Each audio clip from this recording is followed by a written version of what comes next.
உங்களுக்கு பரிகாசமாகத்தான் இருக்கும். நீங்கள் என் ஸ்தானத்திலிருந்து அனுபவித்து பார்த்தால்தான் புரியும். ஒரு க்ஷண நேரம் கூட நான் சும்மா இருப்பதை உங்கள் அக்கா பார்த்து சகிக்கவே மாட்டார். சதா இதை செய் அதை செய் என்று ஏவிக்கொண்டே இருப்பார். ஆனால் நோயாளி என்றால் இப்படியா? இதைப் போல ஒரு பெண்மணியை நான் எங்குமே பார்த்ததில்லை என்று சுட சுட வார்த்தைகளை வாரி வீசிவிட்டு விற்றென புயற்காற்று போல அறையில் நின்று வெளியே சென்றாள். என்ன அக்கா வேணும்? என்னத்துக்கு அழைத்தீர்கள் என்று அதட்டி கேட்ட வண்ணம் ஹாலுக்குள் வந்து நின்றாள். அது சமயம் எஜமானிக்காக பிரத்யேகமாக தயாரித்த காஃபியை ஒரு வெள்ளி கூஜாவில் எடுத்துக்கொண்டு மூச்சு திணற மாடிப்படிகளை கடந்து அங்கே வந்து நின்றான் சாமண்ணா.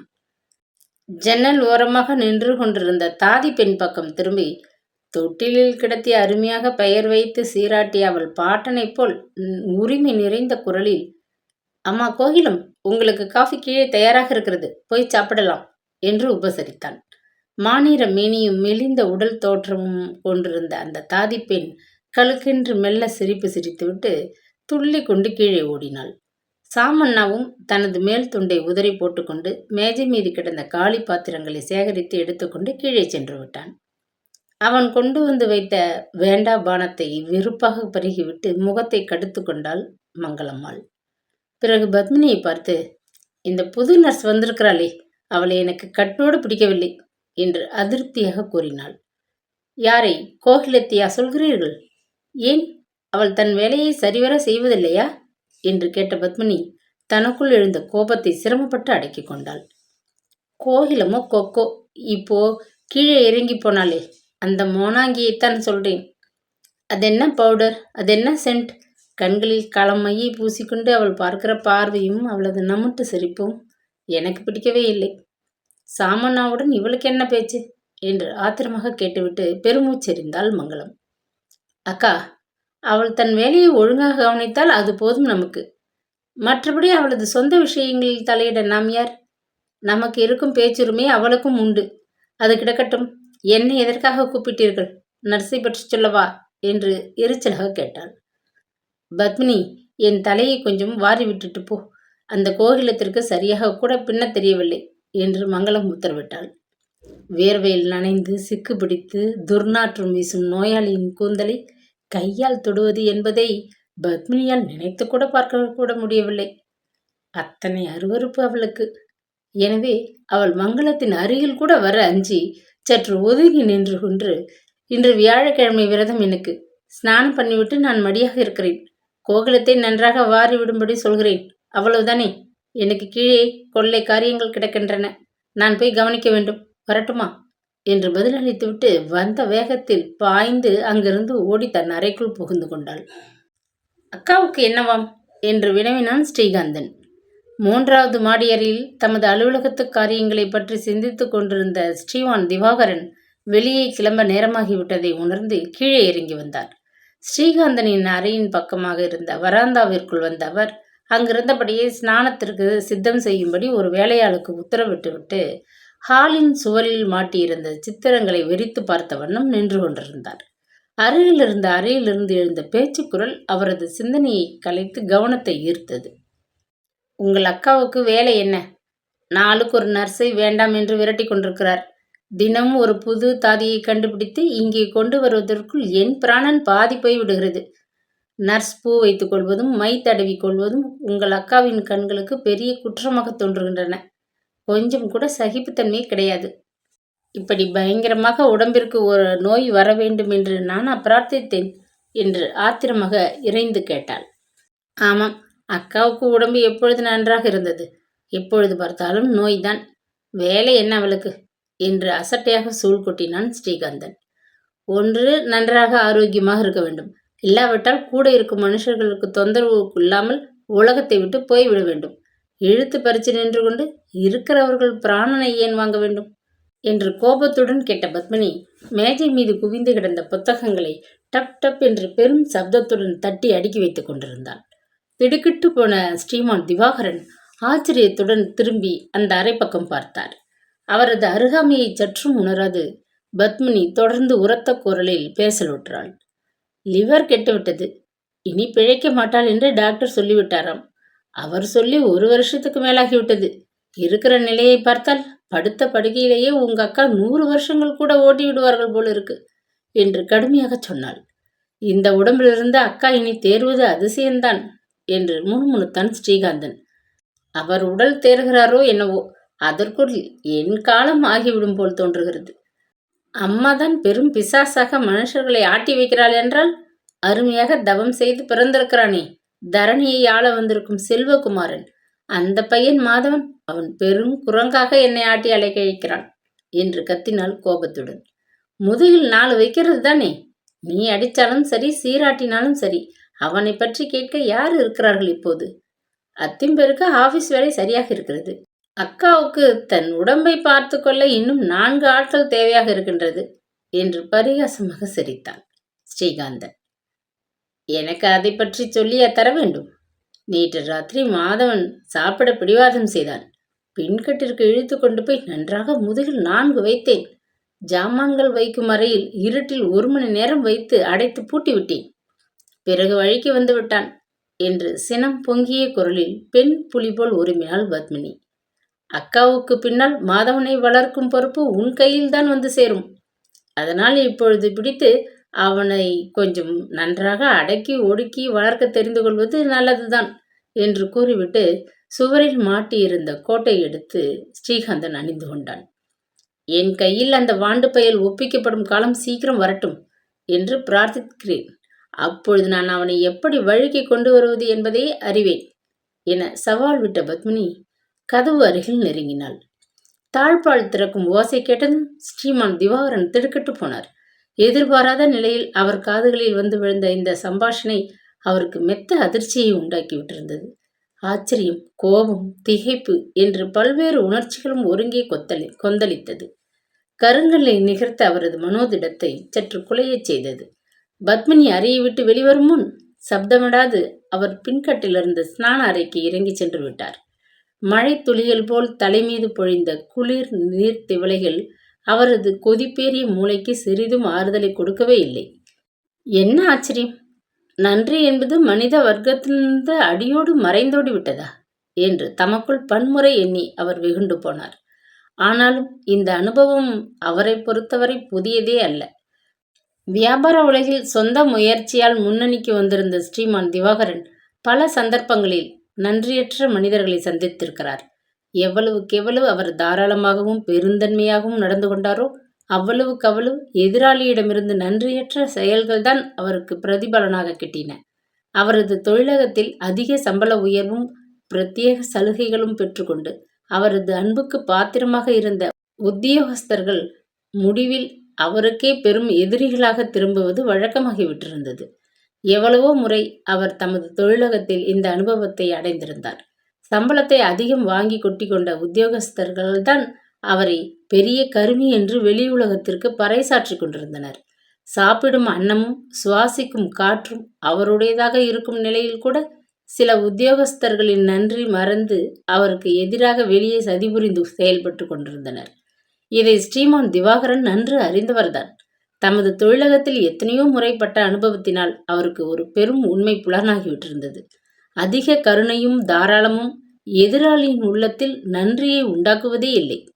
அதற்கு பதில் பேராசையை தூண்டிவிட்டு அவர்களை துரோகச் செயலில் ஈடுபட வைக்கின்றன. கர்ணனை போன்ற கொடை உள்ளம் இந்த காலத்திற்கு ஏற்றதே அல்ல, பெருத்த அபாயமே. இதுதான் அவர் அறிந்திருந்த பெரிய உண்மையாகும். வியாபார உலகிற்கும் தமது தொழிலகத்திற்கும் மட்டுமே இந்த உண்மை பொருத்தமாகும் என்று இதுகாரும் அவர் எண்ணி வந்தார். ஆனால் தமது வீட்டிலும், அதுவும் பெற்ற மகனைப் போல் வளர்த்திருந்த ஸ்ரீகாந்தனிடமும் அன்பு பாராட்டி பெண்ணைப் போல் நடத்தி வந்த பத்மினியிடமும் காணப்பட்ட நன்றியற்ற கொடுந்தன்மை அவரை மிகவும் பிரமிக்கச் செய்தது. அவரது பல வருஷ அனுபவத்தில் இருந்த அந்த கசப்பான உண்மைக்கு விதிவிலக்காக ஒரு மனிதர் கூட உலகில் கிடையாதா என்ன என்று அவர் உள்ளம் அதிசயப்பட்டது. காலை போஜனத்தை முடித்துக்கொண்டு தொழிலகத்திற்கு கிளம்ப ஆயத்தமாகும் வரை வெகு நேரம் சென்றும் அவர் மனம் சமாதானத்தையே பெறவில்லை. வழக்கம்போல் வெளியே செல்லும் முன் நோயாளியாக மங்களம் படுத்து கிடந்த ஹாலுக்குள் சென்றார். வீட்டு எஜமானரை கண்டதும் படுக்கை அருகே வட்டமிட்டு கொண்டிருந்த தாதி பெண் கொஞ்சம் அச்சத்துடன் சப்தமிடாது அங்கிருந்து அப்பால் சென்று விட்டாள். கணவரை கண்டதும் எழுந்து சாய்ந்த வாக்கில் படுக்கை மீது உட்கார்ந்து கொண்டாள் மங்களம். மாதவன் பள்ளிக்கூடம் போய்விட்டானா என்று ஸ்ரீமான் திவாகரன் விசாரித்தபடி படுக்கையின் ஓரத்தில் வந்து உட்கார்ந்து கொண்டார். ம் என்று பதில் கொடுத்த மங்களம் தன் கணவரை சற்று அதிசயமாக உறுத்து பார்த்தாள். நீ ராத்திரி சரியாக தூங்கவில்லையா? முகம் வாடியிருக்கிறதே என்று வினவினார் ஸ்ரீமான் திவாகரன். அவரது குரலில் துணித்த என்றுமில்லாத கனிவு மங்களத்தின் மேனியை சிலிர்க்கச் செய்தது. நலிந்து தளர்ந்து கிடந்த அவளது கரங்களை தம் கைகளில் எடுத்துக்கொண்டார் ஸ்ரீமான் திவாகரன். ரொம்ப இளைத்து விட்டாயே மங்களம். வேளா வேலைக்கு மருந்தை சரியாக சாப்பிடு. உன் உடல் நலத்தை நீயே தானே பாதுகாத்துக் கொள்ள வேண்டும் என்று மிகவும் அனுதாபத்துடன் கூறினார். நோயாளியின் உள்ளம் பஞ்சை போன்று மிகவும் மிருதுவானது. அதுவும் கணவனது அன்பு மொழிக்கு ஏங்கிக் கொண்டிருந்த மங்களத்திற்கு இந்த சில வார்த்தைகள் மன மகிழ்ச்சியை உண்டாக்கிவிட்டன. அவள் கண்களிலிருந்து பொலபொலவென்று கண்ணீர் துளிகள் கீழே உதிர்ந்தன. நான் இருந்து யாருக்கு என்ன உபகாரம்? எல்லோருக்கும் என்னால் கஷ்டம்தான். பாழும் யமன் என்மேல் கருணை காட்ட மறுக்கிறான் என்று கூறிவிட்டு துயரத்துடன் விம்மினாள் மங்களம். அசடு போல் இதெல்லாம் என்ன பேச்சு என்று சற்று அன்புடன் அதட்டினார் ஸ்ரீமான் திவாகரன். என்னால் யாருக்கு என்ன பயன்? பூமிக்கு பாரமாக நான் இருந்து கொண்டிருக்கிறேன் என தொடர்ந்து அழுத்து கொண்ட மங்களம் குமுறி குமுறி அழத் தொடங்கிவிட்டாள். மெல்ல தனது கரங்களை அவளது பிடியிலிருந்து எடுத்துக்கொண்டு ஸ்ரீமான் திவாகரன் எழுந்து நின்றார். பச்சாதாபத்தினால் அவர் மனம் மிகவும் குழைந்துவிட்ட போதிலும் அவரால் தமது மனக்கனிவை பற்பல இனிய மொழிகளால் எடுத்துக்கூற இயலவில்லை. அதனால் அவர் ஹாலுக்குள் குறுக்கும் நெடுக்குமாக சிந்தனை மிக்கவராக உலாவினார். மங்களம் ஒரு வழியாக அழுது ஓய்ந்த பின் அவள் அருகே வந்து மெல்லிய குரலில், மங்களம், நீ இப்படி அழுது உன் உடல் நலத்தை வீணாக பாதித்துக் கொள்கிறாய். உனக்கு என்ன குறை இருக்கிறது என்பதைத்தான் சொல்லேன். அதை நிவர்த்தி செய்விக்க முயற்சி செய்கிறேன். நீ எப்படியாவது கஷ்டப்பட்டு உன் உடம்பை தேற்றிக்கொள்ள வேண்டியது முக்கியம். ஏன் தெரியுமா என்று சற்று அதட்டலாக கேட்டார். கண்ணீரை துடைத்து கொண்டு மங்களம் அவரை அதிசயமாக பார்த்தாள். ஏன் என்று சிறு குழந்தை போல் வெகுளியாக வினவினாள். தொழில் சம்பந்தமாக நான் வெளிநாடுகளுக்கு ஒரு யாத்திரை செய்ய சித்தப்படுத்தி கொண்டிருக்கிறேன். 2 மாதங்களுக்குள் நான் கிளம்பியாக வேண்டும். ஒரு சமயம் போன இடத்தில் எனக்கு ஏதேனும் ஏற்பட்டுவிட்டால் என்று முடிக்கும் முன், மங்களம், ஏன் இப்படி அபத்தமாக பேசுகிறீர்கள்? உங்களுக்கு ஏதேனும் நேரும் வரை நான் பாவி உயிருடன் இருக்க வேண்டுமா என்ன என்று துயரத்துடன் அழுதாள். என்று அதட்டிய ஸ்ரீமான் திவாகரன், மங்களம், கண்ணீர் விட்டு கதறுகிறதை ஒழித்து நான் சொல்வதை சற்று நிதானமாக கேள். நெருப்பு என்றால் வாய் வெந்துவிடாது. ஒரு சமயம் எனக்கு ஏதேனும் ஆபத்து ஏற்பட்டுவிட்டால் நீயாவது உடல் ஆரோக்கியமாக இருந்து குழந்தையை மாதவனை போஷித்து உன்னுக்கு கொண்டு வர வேண்டிய நிர்பந்தம் ஏற்பட்டுவிடும். எனக்காகவாவது அல்லது உனக்காகவாவது நீ உன் ஆரோக்கியத்தை பாதுகாக்க தேவையில்லை. ஆனால் நமக்கு இருக்கும் ஒரே ஒரு மகன் மாதவனுக்காக நீ இதை செய்துதான் ஆக வேண்டும். உன் உடம்பை பார்த்து கொள்ள வேண்டியது உன் முக்கிய கடமை. இனியாவது தெரிந்து கொள் என்று படபடப்பாக கூறிவிட்டு அதிகம் பேசிவிட்டவர் போல் சற்றென்று மௌனமானார். நான் வருகிறேன் என்று சுருக்கமாக விடைபெற்று கொண்டு ஸ்ரீமான் திவாகரன் அங்கிருந்து விரைவாக வெளியே சென்று விட்டார். என்றுமில்லாத புதுமையாக கணவர் தன்னிடம் வந்து மிகவும் கனிவுடன் தமது மனதை விட்டு கொஞ்சம் அன்று பேசியது மங்களத்திற்கு பிரமிப்பாக தான் இருந்தது. அத்துடன் அவள் உள்ளத்தில் ஏனோ ஒரு காரணமில்லாத கலக்கமும் ஏற்பட்டது. தேவைகள் அதிகமின்றி வாழ்க்கை மிகவும் சௌகரியமாக நடந்து கொண்டிருந்த போதிலும் நீலகண்டன் அமைதியடைந்து விடவில்லை. தன் சகோதரியின் வீட்டில் ஏற்பட்ட அனுபவம் அவனுக்கு ஒரு பெரிய பாடத்தை கற்பித்து விட்டிருந்தது. என்ன இருந்த போதிலும் பிறர் தயவை நாடி அண்டி பிழைக்கும் தொழிலில் என்றும் ஆபத்திருக்கிறது. தன் கையே தனக்கு உதவி என்று கூடியவரை ஒரு மனிதன் சுயமான முயற்சிகளில் ஈடுபட்டு சுதந்திரமாக வாழ வேண்டும் என்று தீவிரமான ஒரு வேதாந்தம் அவன் உள்ளத்தில் பலமாக குடியேறிவிட்டது. கந்தசாமி செட்டியார் தன் கீழ் வேலை பார்த்து வந்த தொழிலாளிகள் அனைவரையும் மிகவும் கண்ணியமாகத்தான் நடத்தி வந்தார். அதுவும் நீலகண்டனிடம் அவர் ஒரு படி அதிகமாகவே அபிமானமும் மரியாதையும் வைத்திருந்தார். உழைப்பிற்கு தக்க ஊதியமும் தொழிலுக்கு கௌரவமும் கிடைத்தும் நீலகண்டனின் உள்ளம் அமைதி பெறவில்லை. தனது வருங்காலத்தை நன்றாக விருத்தி செய்து கொள்ள எத்தகைய முயற்சிகளில் ஈடுபட வேண்டும் என்ற தீவிரமான சிந்தனை அவன் உள்ளத்திலே அலைபாய்ந்து கொண்டிருந்தது. அன்று காலை அவசரமாக வெளியே சென்றிருந்த நீலகண்டன் திரும்பி வந்த பொழுது மிகவும் உற்சாகமாக காணப்பட்டான். 1.5 வருஷ காலமாக மிகவும் சிக்கனமாக குடுத்தனம் செய்து சிரமப்பட்டு மைத்திலி 1500 ரூபாய்கள் சேமித்து வைத்திருந்தாள். அந்த பணம் நீலகண்டன் பெயரில் பேங்கில் தூங்கிக் கொண்டிருந்தது. முதல் நாள் மாலை வெளியே சென்றிருந்த நீலகண்டன் திரும்பி வந்த பொழுது தன் மனைவியிடம் ஒரு பெரும் 10 ரூபாய் நோட்டுகளை எடுத்து கொடுத்தான். ஒரு காரியத்தை முன்னிட்டு இந்த பணத்தை பேங்கிலிருந்து எடுத்து விட்டேன். பெட்டியில் எடுத்து வை என்று அவளிடம் கொடுத்தான். என்னத்திற்கு எடுத்தீர்கள்? எதற்காக இவ்வளவு பணமும் தேவை என்றெல்லாம் மைதிலி குறுக்கு கேள்வியில் கேட்கவில்லை, தர்க்கமும் செய்யவில்லை. மௌனமாக அவன் அளித்த ரூபாய் நோட்டு கத்தையை வாங்கி தன் பெட்டிக்குள் பத்திரமாக வைத்து பூட்டி வைத்தாள். மறுநாள் காலை எழுந்ததும் ஸ்நானம் செய்துவிட்டு வேறு ஆடைகள் உடுத்தி கொண்டு காஃபி மட்டும் சாப்பிட்டுவிட்டு நீலகண்டன் வெளியே புறப்பட்டான். போகுமுன் மைதிலியிடமிருந்த அந்த ரூபாய்களை வாங்கி கொண்டு சென்றிருந்தான். கணவன் திரும்பி வந்துவிட்டதை கண்டதும் மைதிலி தன் மடி மீது கண் உறங்கிக் கொண்டிருந்த குழந்தை ரவியை தொட்டிலில் படுக்க வைத்துவிட்டு சமையல் அறைக்குள் புகுந்தாள். வெகு நேரம் வெளியே சென்றிருந்ததனால் கணவன் மிகவும் பசியாக இருப்பான் என்று ஊகித்து அவள் போஜனம் பரிமாற சித்தம் செய்யலானாள். சாப்பிட்ட பின்பு கையை கழுவிக்கொண்டு கூடத்து பெஞ்சு மீது வந்து அமர்ந்து கொண்டான் நீலகண்டன். வெற்றிலைக்கு சுண்ணாம்பு தடவி கொண்டிருந்த அவன் தலையை நிமிர்த்தி பார்த்தான். அவனது உத்தரவை எதிர்நோக்கி காத்திருந்தவள் போல் மைதிலி கூடத்து தூணில் சாய்ந்தபடி எதிரே நின்று கொண்டிருந்தாள். பணத்தை எடுத்து கொண்டு போனீர்களே, என்ன செய்தீர்கள் என்று ஒரு வார்த்தை நீ கேட்பாய் என்று நானும் இவ்வளவு நாழியாக காத்து அழுத்து போய்விட்டேன்.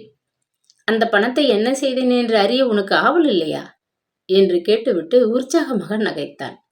லேசானதொரு புன்னகை மைதிலியின் சிவந்த அதரங்களில் மின்னி மறைந்தது. ஆவல் இருக்கிறது, அவசரப்பட வேண்டாம் என்று காத்திருக்கிறேன் என்று பதில் அளித்தாள். இருந்தாலும் உனக்கு இவ்வளவு பொறுமை தாகாது. ஏன் கால் கெடுக்க நிற்கிறாய்? இவ்வளவு அதீதமாக சேவைகள் செய்தால் நான் உனக்கு திரும்ப செய்ய வேண்டிய கடமைகள் அதிகமாகிவிடும். இப்படி வந்து உட்கார், விவரமாக சொல்கிறேன் என்று கொஞ்சலாக பேசிய நீலகண்டன் அவளது கரத்தை பற்றி இழுத்து தன் அருகில் அமரச் செய்தான். சட்டை பையிலிருந்து ஒரு சிறு பொட்டலத்தை எடுத்து அவளிடம் கொடுத்துவிட்டு ஆவலுடன் அவள் முகத்தை பார்த்தான். பொட்டலத்தை பிரித்து அதிலிருந்த ஒரு சிறு தங்கச்சங்கிலியையும் ஒரு ஜோடி வளையல்களையும் வெளியே எடுத்தாள் மைதிலி. அவள் முகம் பிரகாசமுற்றது. இதற்குத்தானா சாப்பிடாமல் காலையில் வெளியே போனீர்கள் என்று பொய்யாக கோபித்து கொண்டாள். அவசரப்படுகிறாயே, இதுவரை உன்னிடமிருந்த பொறுமை எங்கே ஓடிவிட்டது என்று கேலியாக கேட்ட நீலகண்டன் அவள் கரத்தில் இருந்த அந்த ஆபரணங்களை எடுத்து தானே அவளுக்கு அணிவித்தான். உன் நகைகளை கடையில் விற்று அந்த பணத்தை கள்ளன் கையில் ஒப்படைத்ததிலிருந்து இன்று வரை என் மனம் சமாதானம் அடையவில்லை. என் கடமை ஒன்றில் தவறிவிட்ட உணர்ச்சி உள்ளத்தில் உறுத்தி கொண்டே இருந்தது. நல்ல காலம் வரட்டும் மைதிலி, எனது அன்பு காணிக்கையாக இதைப்போல் பன்மடங்கு ஆபரணங்களை பூட்டி உன்னை அழகு பார்க்க செய்கிறேன் என்றான் அன்பு மிகுந்த குரலில். மைதிலியின் உள்ளம் கணவனின் அன்பு மொழிகளில் மிக்க மகிழ்ச்சி அடைந்து விட்டது. இந்த அன்பு ஒன்றே என்னாலும் நீடித்து இருந்துவிட்டால் எனக்கு அதுவே போதும். அதுவே எனக்கு பல ஆபரணங்களுக்கு சமமானது என்று உணர்ச்சியால் தடைப்பட்ட மெல்லிய குரலில் பதிலளித்தாள். சிறிது நேரம் மௌனமாக இருந்துவிட்டு, ஆமாம், இவைகள் வாங்க அதிகம் செலவாயிற்றா என்று மெல்ல கேட்டாள். நீலகண்டன் வாய்விட்டு சிரித்தான். கணவர் எங்கே பணத்தை கண்டபடி செலவிட்டு விட்டாரோ என்று உனக்கு ஒரே கவலை. ஆனால் அதே சமயம் கேட்டால் நான் மனம் நொந்து கொள்வேனோ என்ற அச்சம். நீ லேசுப்பட்டவள் அல்ல, கெட்டிக்காரிதான் என்று பரிகாசமாக கூறிய நீலகண்டன் அவள் கன்னத்தை செல்லமாக தட்டினான்.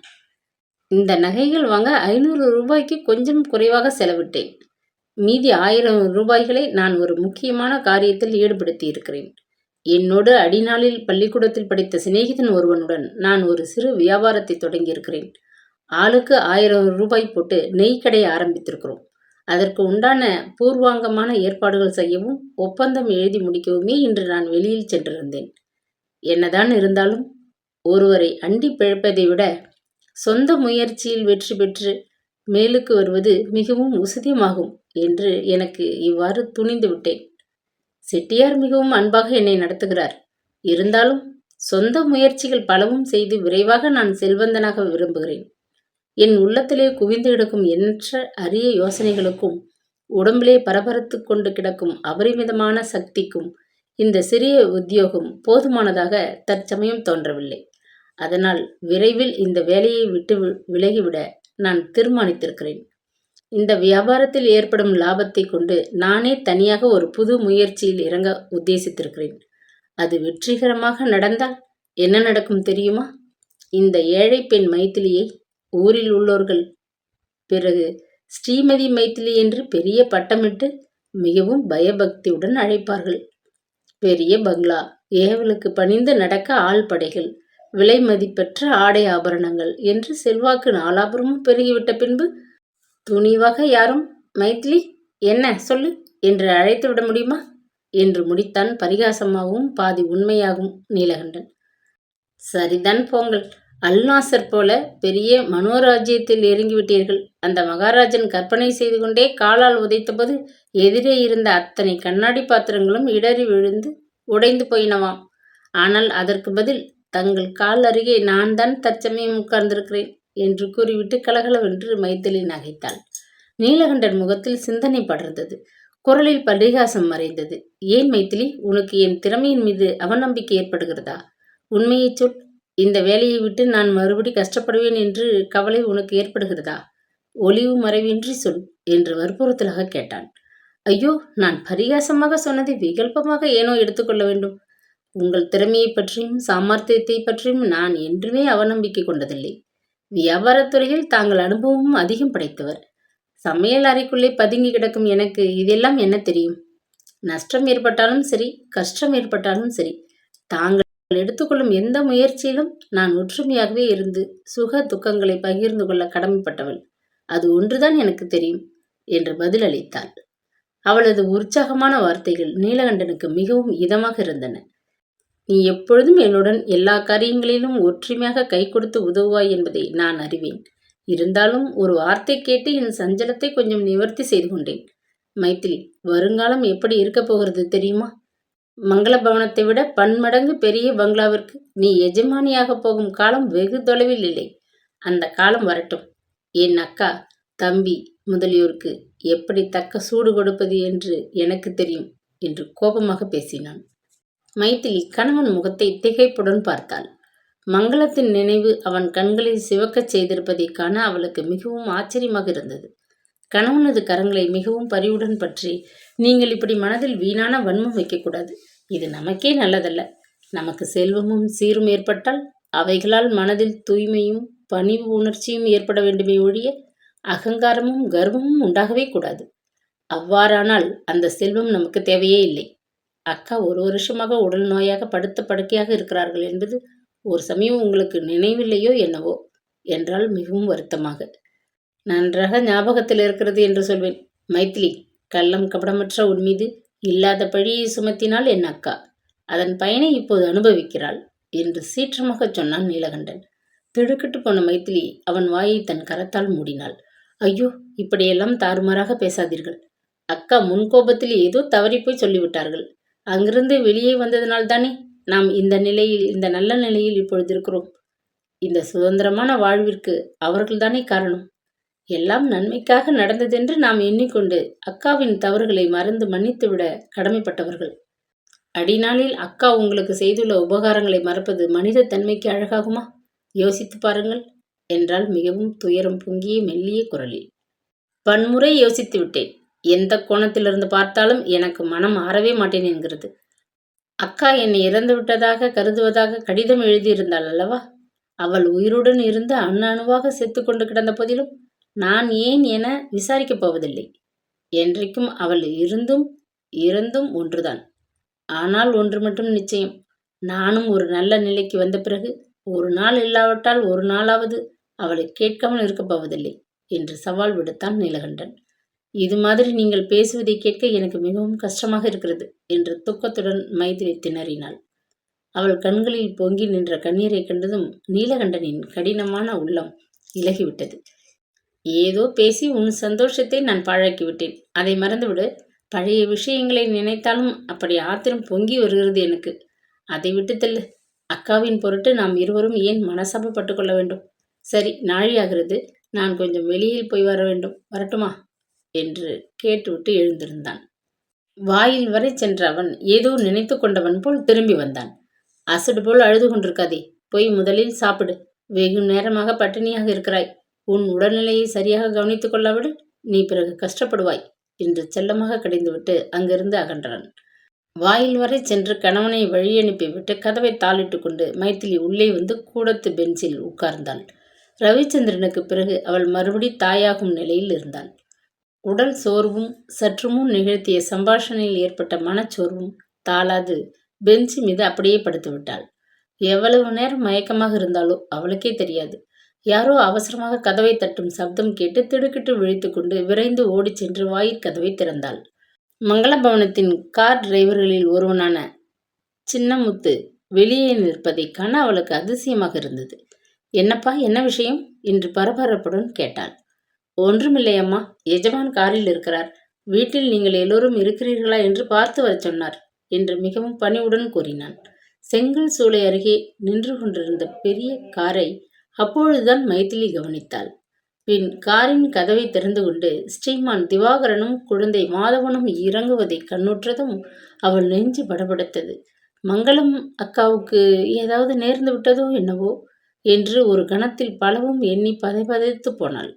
ஐயாவை வரச் சொல் அப்பா, உள்ளே வந்து உட்காரட்டும் என்று கூறிவிட்டு அவிழ்ந்து பின்னால் தொங்கிக் கொண்டிருந்த கூந்தலை அவசரமாக அள்ளி முடிந்து கொண்டாள். புடவை தலைப்பை இழுத்து போர்த்தி கொண்டு வாயிற்கதவை நன்றாக திறந்து விட்டாள். தாழ்வாரத்திலே ஒரு நாற்காலியை இழுத்து போட்டுவிட்டு, வாருங்கோ அத்திம்பர், சௌக்கியம்தானே என்று புன்முறுவலுடன் வரவேற்றாள்.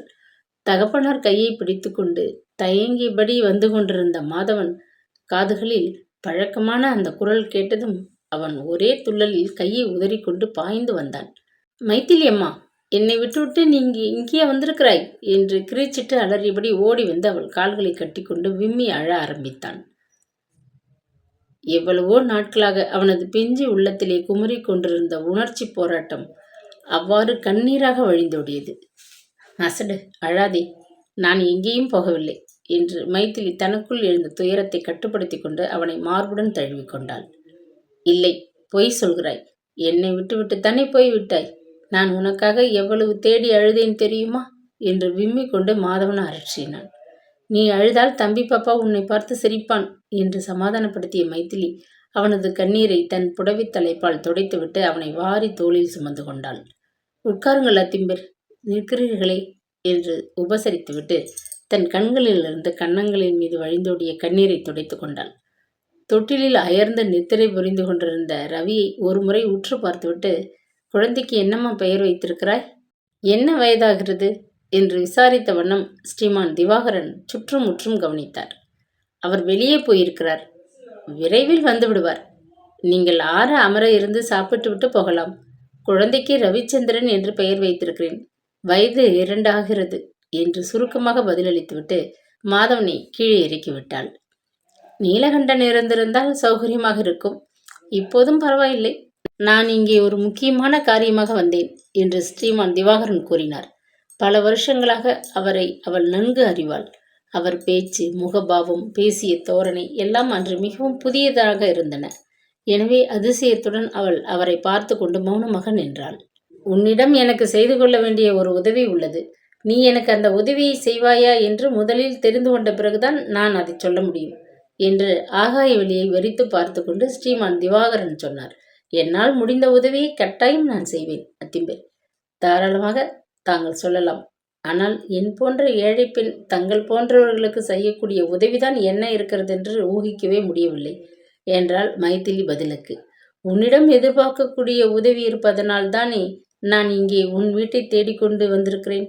முதலில் எனக்கு ஒன்று தெரிந்தாக வேண்டும். நீயும் உன் கணவனும் எதற்காக வீட்டை விட்டு கிளம்பி வெளியே வந்தீர்கள்? உண்மையை ஒழிக்காது என்னிடம் சொன்னால் நான் மிகவும் நன்றியுள்ளவனாக இருப்பேன் என்றார். மைதிலியின் எஞ்சான் உடல் அதை கேட்டதும் ஒரு ஜானாக குறுகிவிட்டது. அவமானத்தினால் முகம் சிவந்து போயிற்று. தாங்கள் கேட்பதை என்னால் ஆட்சேபிக்கவும் முடியவில்லை. ஆனால் சொல்லவும் மனம் கூசுகின்றது. தங்களை நான் தந்தையைப் போலவேதான் மனதில் கல்மிஷமின்றி கருதி வந்தேன். ஆனால் மற்றவர்கள் கண்களுக்கு அவ்வாறு தோன்றவில்லை. எனது நடத்தையின் மீது வீண் சந்தேகம் அக்காவுக்கு ஏற்பட்டதனால் நான் அங்கே அதிக நாட்கள் தங்கியிருக்க முடியவில்லை என்றால் சுருக்கமாக. சிறிது நேரம் தரையை உற்று பார்த்து கொண்டிருந்த ஸ்ரீமான் திவாகரனின் முகம் விகாரம் அடைந்தது. அப்படித்தான் இருக்க வேண்டும் என்று நான் சந்தேகப்பட்டு கொண்டிருந்தேன். அதை நீ இன்று நிவர்த்தி செய்தாய். அதற்கு உனக்கு என் வந்தனம். நான் இங்கே வந்ததன் நோக்கத்தை சுருக்கமாக கூறிவிடுகிறேன். இன்னும் சில தினங்களில் நான் வெளிநாட்டுக்கு பிரயாணமாக திட்டமிட்டிருக்கிறேன். ஒரு சமயம் எனக்கு ஏதேனும் அங்கே ஆபத்து ஏற்பட்டு விட்டால் உன் அக்கா மங்களத்தையும் மாதவனையும் நீ கவனித்து கொள்ள வேண்டும் என்பது என் கோரிக்கை. நீயும் உன் கணவனும் தான் என் நம்பிக்கைக்கு உகந்தவர்கள். அதனால் என்று கூறிவிட்டு தடுமாற நிறுத்தினார். அவரது பேச்சும் மனநிலையும் மிகவும் விசித்திரமாக தோன்றவே அவள் அதிசயத்துடன் அவரை பார்த்து கொண்டு வாளா நின்றாள். செய்கிறேன் என்று சொல்லம்மா. எனக்கு அதிக நேரம் பேசிக் கொண்டிருக்க பொழுதில்லை என்று கூறிவிட்டு எழுந்து நின்றார் ஸ்ரீமான் திவாகரன். கொஞ்சம் ஏதாவது சாப்பிட்டு விட்டு என்று மைத்திலி உபச்சாரமாக தடுமாறிக்கொண்டு சொல்வதற்குள் குழந்தை மாதவனை தூக்கி தோள் மீது சார்த்தி கொண்டு, வருகிறேன் மைத்திலி, கட்டாயம் இந்த உதவியை நீ தட்டமாட்டாய் என்ற நம்பிக்கை எனக்கு உண்டு என்று கூறிவிட்டு வெளியே சென்று விட்டார். சில வினாடிகளில் கார் அங்கிருந்து புறப்பட்டு ராஜபாட்டையில் சென்று மறைந்து விட்டது. மைத்திலிக்கு அவ்வளவும் ஒரு கனவு போல் கொஞ்சம் நேரம் மிகவும் அதிசயமாக இருந்தது.